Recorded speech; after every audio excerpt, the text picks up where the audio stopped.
มาเยอะอันนี้เล่นยังอีกบ่นี่เอาเล่นอีกแล้วว่ะบาทนี้แล้วสิได้เขากล้องบอกครับช่วยอย่าน้ำล้างด้วยล้างเด้อเร็วปอดเล่นอีกแล้วถ้าว่าปู่ย่าตอบมาว่าคันเมื่อแล้วก็คือสิป้าแล้วให้เมื่ออยู่กับพ่อกับแม่กับเพื่อนกับน้องซะสุดแต่ว่าแล้วแต่ลูกสิตัดสินใจว่าก็คือกลับมาถามทางมึงเด้อแต่ว่าถ้าปู่เราลุ่นเบิ่งให้กลับมาให้เอาร้านให้เอายังมาคันผัวหักว่ามาอยู่เพื่อนอยู่ซ่านเฮานี่แหละยังสิแจงยังสิมีเรื่องเว้านั่นนี่ก็อยากฮู้ให้ลูกไปถามก่อนนะมีแต่ว่าเรื่องเล่านี่ก็สิบ่ขอถามอย่างไรพี่น้องเนาะให้เพิ่นเอามาก่อนให้เพิ่นไปเคลียร์กันก่อนกันให้มันตกแตกก่อนเนาะตกแตกก่อนกันเป็นแนวใด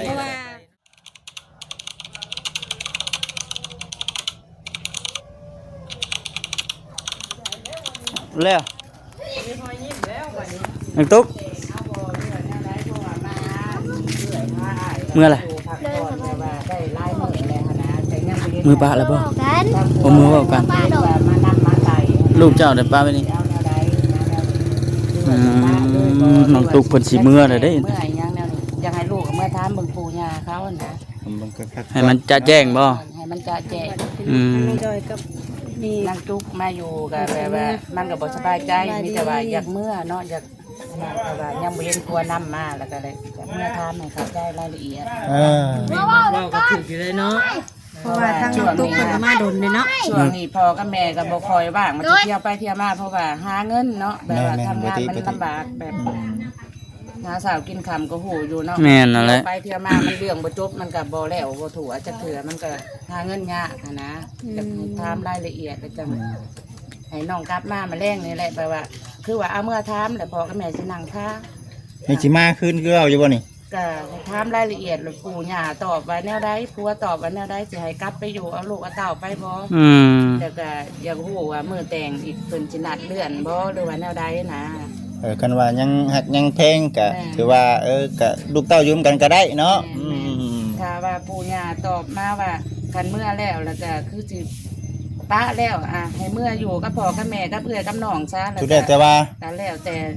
ลูกสิตัดสินใจว่าก็คือกลับมาถามทางมึงเด้อแต่ว่าถ้าปู่เราลุ่นเบิ่ง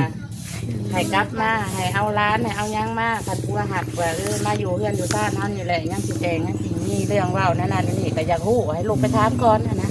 มีแต่ว่าเรื่องเล่านี่ก็สิบ่ขอถามอย่างไรพี่น้องเนาะให้เพิ่นเอามาก่อนให้เพิ่นไปเคลียร์กันก่อนกันให้มันตกแตกก่อนเนาะตกแตกก่อนกันเป็นแนวใดเพราะว่าก็ทั้งแม่มุดกับพ่อจอยสิเมื่อถามนี่ก็คือทั้งน้องตุ๊กนี่ก็มาอยู่พี่ก็ล้นเติบแล้วเป็นทิศแต่ว่ายังบ่เห็นทางนั้นมานะว่าสิเห็นทางนั้นมาถามมาไทยมาถามก็บ่มีแม่นบ่เจ้าก็เลยเมื่อถามเบิ่งก็ลูกมาถามเบิ่งสบายใจเนาะพ่อกับแม่เฮ็ดเวียกกันยากนะแบบว่ายังคิดคะแนนอยู่เนาะโดยนี่ก็ต้องไปถามเป็นอย่างเบิ่งเนาะหากแต่ว่าไปก็ให้สองคนผมยังเขาคุยกันแม่นบ่ว่าแล้วผู้เป็นแม่มันเห็นลูกมาแบบนี้แต่ก็มันก็บ่สบายใจเนาะทั้งที่ลูกเคยกับว่าสิมานำกับบ่มาว่าสิไว้อะไรกับบ่ว่านะพี่น้องเอ้ยอันนี้เด้อพี่น้องพอเรื่องบางเรื่องน่ะมันขึ้นอยู่กับสองผัวเมียเขาคุยกันเฮากับบ่รู้ว่าเป็นจังได๋คิดเครื่องกันยังก็อันนี้บ่ขอเว้าแต่ว่าเขาเจ้าเป็นผัวเมียกันเขาเจ้าจักอยู่แล้วเนาะว่าเกิดจากหยังนี่แต่ว่าให้เพิ่นคุยกันแม่นี่นะแหละคนนอกเอาว่าซั่นแต่ว่าคอยกำลังใจถ้าฟังเบิ่งรุ่นว่าก็จะได้กลับมาตอนแรกนี่แหละตอนแรกเนาะแรงกลับคืนมาเนาะกลับคืนมาแล้วเพราะว่ามื้ออื่นพอก็ต้องลุยงานอีกนะยังให้รู้เรื่องมื้อนี้นะพาอันค่าเวียกแน่ไปซั่นเนาะของงานนี่จักว่าพากันตั้งใจอันมาหยุดมาเฮ็ดชีพจ้ะบ่ก็แม่นหยุดไปเคลียร์เรื่องราวของลูกแล้วนี่แหละคุยให้มันแล้วมันจังเฮ็ดมันบ่จำเป็นกับพ่อก็บ่ได้อยากหยุดบ่หยุดดอกเนาะแต่ว่าหยุดงานก็ขาดเงินคือว่าแหละงานเพิ่นแล้วก็บ่อยากหยุดอะไรแต่มันจำเป็นห่วงลูกเบิ่งในคลิปว่าเว้าแนวหนึ่งก็เลยมาถามรายละเอียดเอาลูกไปซะเนาะพี่แบบเขาคุยกันแบบซึ้งๆนะพี่ก็สิเข้าใจกว่าเนาะแต่ว่าเอาเมื่อคุยกันก็บ่ได้กลับมาใหม่แต่ทั้งลูกทั้งหลานบ่ได้มาที่บ่ให้อยู่กับป้ากับลุงอยู่กับทางเพราะว่าเฮายังบ่ฮู้เด้ว่า ทางนั้นเขาสิว่าแนวใดหยัง แม่ เอาหลานอยู่ก่อน เพราะฉะนั้นคือเฮาพูดถามนี่ก็บ่กล้าถามแฮงมีแต่ว่า รุ่นพังจากปากน้องตุ๊กมาบ่แรง ทั้งพ่อทั้งแม่หั่นแหละ เอ้อ ผู้รักผู้ใหญ่เพิ่นไปเว้านํกัน ผัวเมียฮู้กัน โด ดี ย เนาะ เดี๋ยวเอานางตุ๊ก เป็น ไปอันนั้น ไปเคลียร์กัน เคลียร์กันงานนี่ต้องได้เคลียร์บ่แซน ดองกับไม่ดอง แม่น เคลียร์กัน ไปเคลียร์กันให้เข้าใจ วัน นะ เนาะ แม่เลยว่ามันบ่สบายใจเนาะ คุยให้แล้วเนาะ เบิ่งในคลิปในหยังก็แบบว่านั่งตุ๊กก็บอกว่าอยากเมื่ออยากอยู่หยังสิยังบ่สนใจแหละมื้อนี้นะให้ลูกตัดสินใจอย่าพาลูกเมื่อน่ะถามถ้าผัวแล้วก็ถามปู่ย่าว่าสิเอาแนวใดเนาะน้องกันมาได้อาทิตย์2อาทิตย์แล้วเนาะ แม่ แต่ว่าก็ยังมี ยังบ่ทันได้อ่า มาได้ไร แม่ยังบ่ทันได้ฮู้เรื่องราวใดๆเนาะ โดย เพราะว่าบาง สิ สิ่ง ได้ บางอย่าง เคลียร์กันบัดนี้ บางสิ่งบางอย่างสองคนนี้ก็เจ้าฮู้กันดีนะ พ่อหน้าผัวแล้วแหละ ก็คุยกันได้เลย ไปหาอาบน้ำให้หลานนี่นะลูก อาบน้ำบ่อาบรถบ่เป็นหยัง บ้านแม่ก็พา บ่ฮ้อน ฮ้อนไปฮ้อนได้ได้ผู้เมฆขึ้นรถได้ได้นี่ได้ เพราะว่า บ่ฮ้อนบ่ สูบไปว่าใครบ่จัก มาลูกไป เล็กน้อยครับ ยังบีบนมให้ลูกอยู่ ให้เอานมให้เล่นให้ลูก บ่หายปานใดดอกหายปานใดดอกมันกล้ากิน เพิ่นให้บ่ เขาว่าเราให้ก็เอาน้ำให้กินแทนก็ได้ในกัน เพิ่นสิปั๊มนมไว้บ่ คนปั๊ม แต่บัดสิไปจังปั๊มเนาะโอ้ยได้ไร โอ้ยแม่ผู้ถ่ายอยู่รอดเลยเพื่ออะไรนะเนี่ย มันหอนเนาะ คืออะไรใครย่อย ว่ามา มันหอนนะเปิดเองเฮงหมักก้นขี้หอน เออ อยู่ห่มกันบ่ซะ บ่ผมแล้ว ได้ว่าอยู่ห่มก่อนเนาะเออ เขาพอจ้อยก็ห้วนอยู่พอจ้อยก็เป็นได้พอจ้อย ฮ้อนมุกฮ้อนใจได้เลยก็ได้ ใจ มาพี่มึงดูน่ะ บ่ เนาะ สบายใจบ่ได้ มาพี่ก่อนเป็นหยัง นั่นมันเมียน่ะกว้าง มันก็สิจ้าแจ้งบัดนี้แหละเนี่ยน่ะ เออ เมื่อไกลเกลี่ยกันแล้วก็ คิดนี่เนาะพอจ้อยคือสิอุกใจกุ้มใจนะเบิ่งคักแล้วเดี๋ยวนี้ห้วนอยู่ แต่ยิ้มสู้ใช่นะเบิ่งนี่เนาะ ลูกให้น้องยิ้มเอาก็ได้ แบบไทยเรายิ้มแล้วแต่ทางไงเราเนี่ยมันขึ้นนักเติบอยู่ได้ดิ เนาะก็ลำบากใจ แม่นแล้ว ฝืนยิ้มแน่เนาะพอจ้อยเนาะ สู้เอานะอะไรกันเนาะ สู้เอา ยิ้มสู้แล้วเราก็เฮ็ดจังได๋กันมันทำบ่ไปว่าคุยแบบมันก็บ่แล้วบ่ทั่วเนาะ พอจอยนะเพิ่นจะปล่อยแน่นี่เลยคอยแหละมันบ่สบายใจนะคือว่าลูกมันอยู่แล้วแบบว่ามันยังข้างคาใจของมันเนาะนางตุ๊กนะ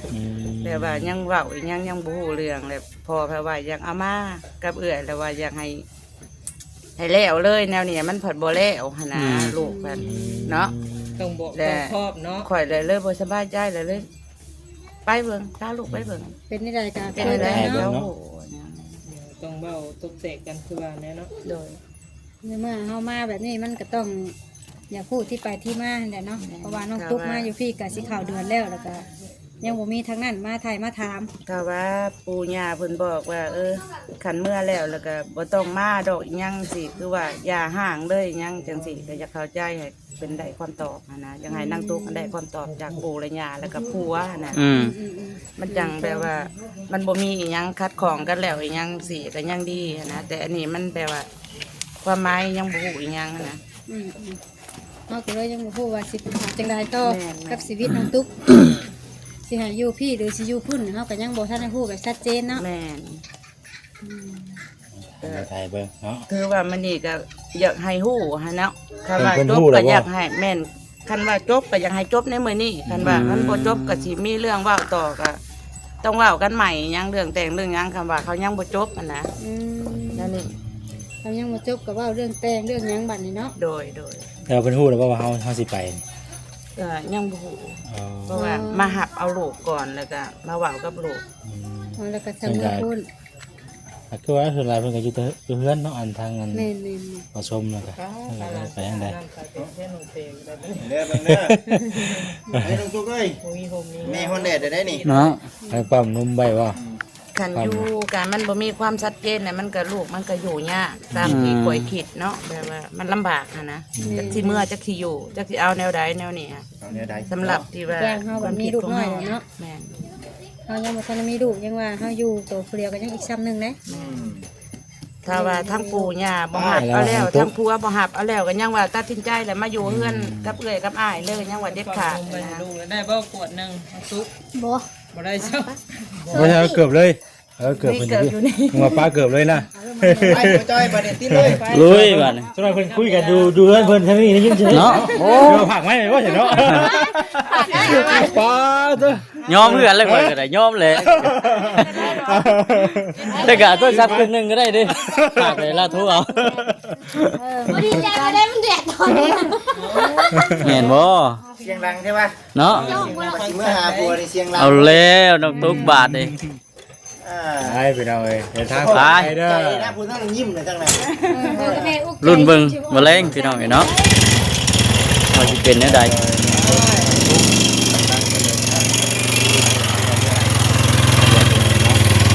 เกลียร์ไก่เกลียร์เรื่องปัญหาที่ว่ามันเกิดขึ้นอ่า เจ้าของยืมไปกระชากเพราะทั้งนี้จับมือวะ ฮะ สบายดีสบายดี บายดี ลืมเขาลืมถือมาเขาน่ะเอาสัก แม่น เอ้า ตะกี้กับเด็กไทยได้ เออ เห็นบ่เซนไทย2 3มื้อนี่ใช้น้ำกันไปอีกว่ะ นักน่วงไว้ดิ น้อง นักเลย น้องบอย น้องบอย มา มาเลยน้องไว้มาจิตนี่เลยเอาให้เจ้านะ เสียเอาให้ ตึกตักตึกตัก แล้วเอามาให้ว่าแซมหัว สบาย สองมือเลยนี่ดิ มือเดียวไร ปากระเทศแล้ว หากระเทศปูนแล้ว เฮ็ดยังไงเฮ็ดยัง ที่มึงเอาหน่ะดิ เฮ็ดแล้ว เรียน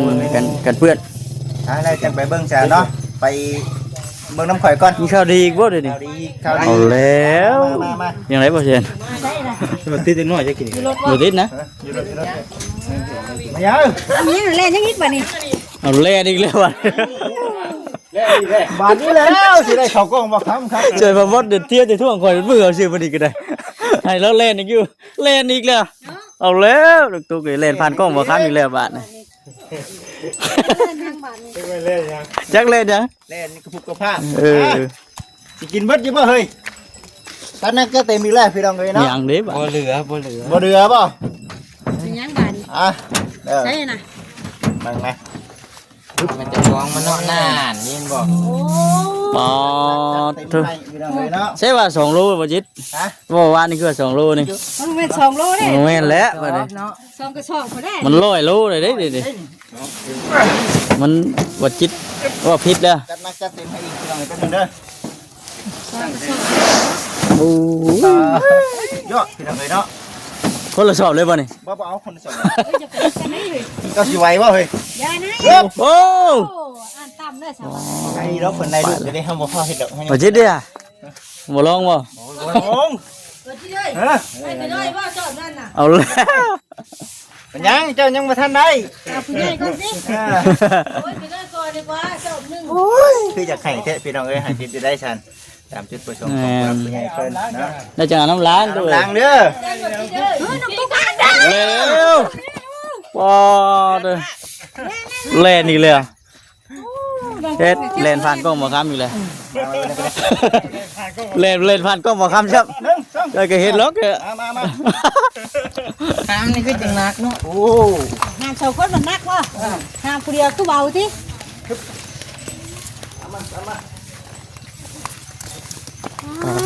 สอบคำชี ระวังเลยหน่อยเด้อ เจ้าเขาจะกินเท่าไหร่ เอาเลยอันสิแป้งได้บ่น่ะ ได้บ่คำเวลาเจ้าเห็นว่า ยังอยู่ ว่าจะต้องคนละให้ได้ค่ะ แค่เชื่อเสียก่อนก็ได้ แม่นๆด้านหน่อยเพิ่นเสียก่อนพี่น้อง ได้ เนาะ เนาะได้อยู่บัด ได้เยอะนี่ ได้เยอะอ่า โอ้เดี๋ยวยันเดี๋ยวเตียงหักแล้วแบบนี้ รอรักจ้าเอสองสอง อยากให้เราเล่นอีกบ่ แหลมอะไรกับโกงบอกข้ามมันเนาะจิ้วบันไดกับโกงฮอดจมูกวัด เนาะโอ้ยบอกคำมาอย่างให้น้องตุ๊กแลนผ่านอยู่เลย เนาะ โชคดีที่ว่าน้องตุ๊กข้าวแลนไปแลนมาหมดนี่ เออ เอารุ่นเบิ่งพี่น้องในเรื่องของทางน้องตุ๊กเด้อ แม่นเขาก็ยัง อุกใจเด้สำหรับเฮานี่อุกใจคำว่ามันเรื่องแบบนี้นะ ขนาดเมื่อนั้นยังอุกใจเลยเนาะ เอาอุกใจเลยจักจี เก้านุ่งก็ยัง จักจีพ่อสีหน้าสีตาแบบใดมัน นิ่มจักสิแย้มเนาะบ่บ่ มันบ่คือว่าขออนุญาตนำมันบ่คือ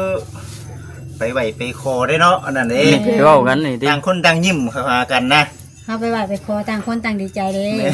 อันเรื่องนี้น่ะหน่อยมันบ่ อัน ดี นี้ ใจ มัน เด้ เป็นเรื่องคัดต่อใจกันแบบนี้ ได้แล้วบ่ แม่ เอาไปนั่งพูดก็ได้ มาน้องนั่งนี่ก็ได้อะนั่งนี่ก็ได้อะน้องแต่กันมานั่งนี่ก็ได้คันมาบ่อยากงั้นอุ้มนั่นเลยจะมานั่งนี่เด้อ ระวังกิ่งลงด้วยหาแนวบังไว้นะ เป็นยังน้องบ่เป็นยังยุ่งไหมได้แหละไปกระยานได้นี่หน่อยๆเนี่ยนี่ มาสิมา นี่น้องแต่ก็มานั่งใกล้ นั่งใกล้ๆ น้อง เขานี่ บอยนี่มีแต่ข้าวบ่อย่างอื่นบ่มี โอ้จัดให้เลยมื้อวาน วานนี่คุณ มีหยังอะนะ เบิ่งเลยกูวะ ไปชมมึงกู ไปเบิ่งแน่ บ่ ยังบ่เห็นบ่ บ่ริว ไปชอบ ใหญ่กว่าอันเข้าช่องซ้อมนี่อีก บ่ ใหญ่กว่าอีก อืม ยังบ่เห็นเลยคนนี้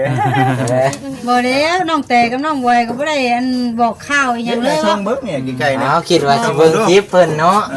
โอ้ยบ่ได้เบิ่งคลิปแล้ว เบิ่งแล้วก็บ่กล้าไปนะเอามื้อนี้เด้อน้องๆเอาสบายดีทั้งพ่อแม่พี่น้องนะสบายดีเนาะก็ถือว่าได้รับมอบหมายจากทางทางแม่เพิ่นคือเก่าเด้อจุดประสงค์ของทางทางแม่ที่ว่าซื้ออันน่ะข้าวสารให้50โลเนาะสอบละ50โล สองสอบก็100โล แม่นสอบก็100โล บ่ว่าสองสอบเป็น50โลแม่นนี่เนาะ แม่น ชิงไปว่าคือชิงแข่ง จังว่าเนาะนักน่วงอยู่ได้พี่น้องเลยก็มาย่อคนเดียวนี่นักอยู่บ่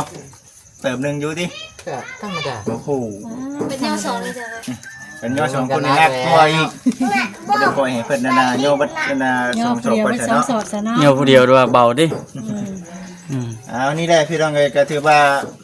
ได้นำข้าวสารมาให้ในเด้อเนาะคือสิเฮิงเติบอยู่ดอกบัดนี้เนาะเพราะว่าถ้าแม่เพิ่นก็เบิ่งว่าคือ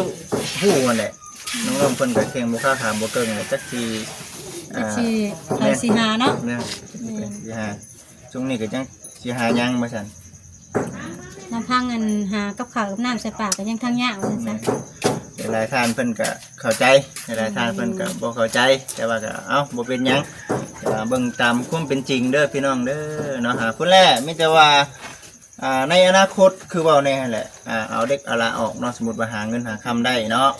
หาเงินหาคำได้มีเงินมีคำเอาเด็กเอาละออกปิ่นปัวเข่งปิ่นปัวคาให้มันดีมันเซา อืม ก็ไปรับจ้างรับบายแต่ว่ามันก็สิก็บ่คือเก่าบ่ ก็เขาเอาเด็กออกมันก็สิย่างได้อยู่ก็สิบ่อยากคือเก่าปานใดนะ แต่ว่าสิเฮ็ดเต็มที่คือเฮาบ่เป็นหยังนี่ก็ บ่ได้ดอก คือเนาะ บ่ แม่นบ่ คือแล้ว เพราะว่ามัน ก็ ก็ หาเฮ็ดงานเบาเอา เป็นงานเบาเอาติ แม่น พุ่นแหละบ่จิตเชื่อว่าก็ยังอย่างยุ่งอย่างยากอยู่เด้อพี่น้องเด้อมีแต่ว่าเบิ่งไปคือสิหึงอยู่ดอกเบิ่งทางแลอีกเดือนใดก็เพิ่นแนวนี่ อยากแต่เฮามีเงินบ่ หากว่าง่ายๆนี่เนาะคือตอนนี้ ถ้าต้นน้องๆเขาไปนํเพิ่นเดินไปปรึกษาน่ะเพิ่นว่าเอาออกไว้มันถึงดีเพิ่นว่า เพราะว่าอันเนื้อเฮายังบ่ทันได้หุบเล็กเลยเฮาออกง่ายเลยดี บอก คำเนื้อเฮาหุบเล็กแต่มันเอาออกเวลาเฮาทำการผ่าตัดน่ะมันสิทำให้เฮาน่ะเจ็บ เป็นแผลอีกดิ คือตัวนี้สมมุติว่ามีเงินตอนนี้นี่สามารถออกเลยแมันบ่ได้บ่นี่ ก็ได้ ได้ก็ต้องเอาได้เอาลูกออก ออกได้ โอ้ย ค่ะแต่ว่าตอนนี้น่ะ อ้าว สิ่งที่ข่อยยัง ได้ย่าง บ่กล้ เสียย่าง นี่น่ะ เออ คือตอนนี้น้องเตถือผ้าคาท้องแม่นบ่ เอ